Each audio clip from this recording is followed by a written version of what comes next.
first installment of the Minnesota District Export Council online Hot Topics in Exporting.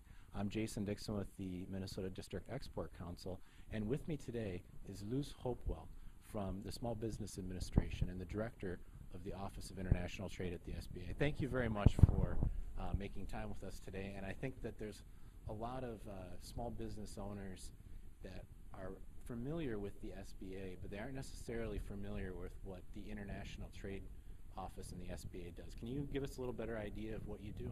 Sure. I work for the Office of International Trade.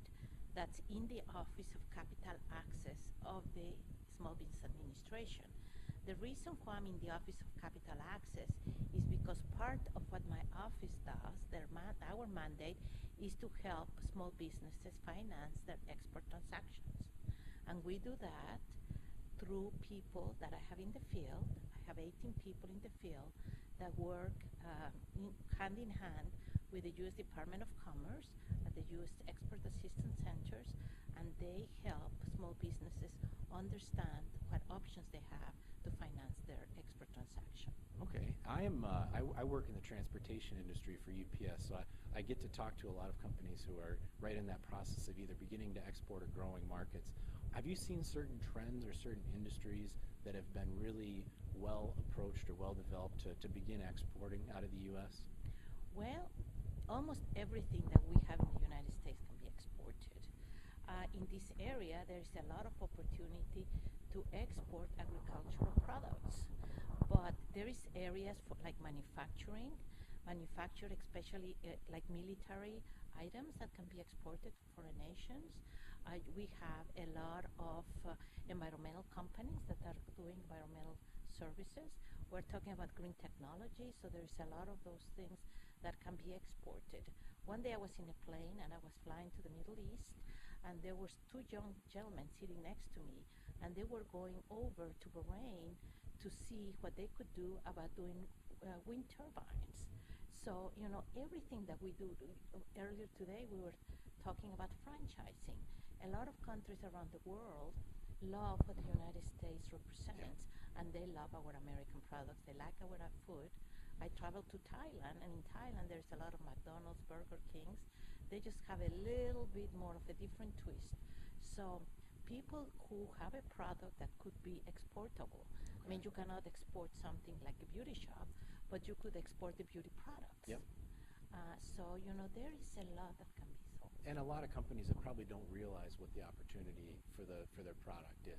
And I think that's where the combination of working with the U.S. Commercial Service Department and working with the SBA and other advocacy agencies can really broaden a company's horizons a little bit. Yes.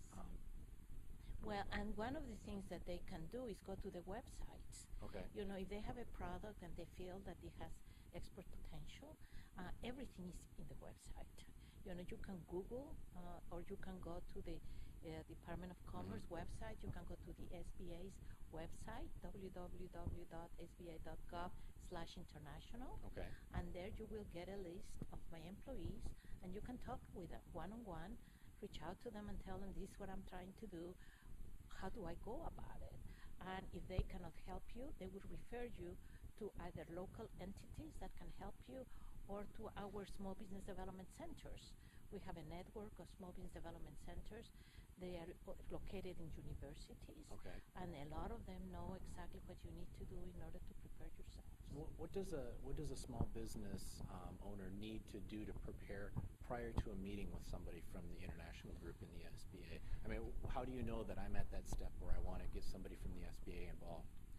Well, I think the moment that you start to have an idea that you want to export, do a little bit of research, find out, who is in your community as it relates to exporting.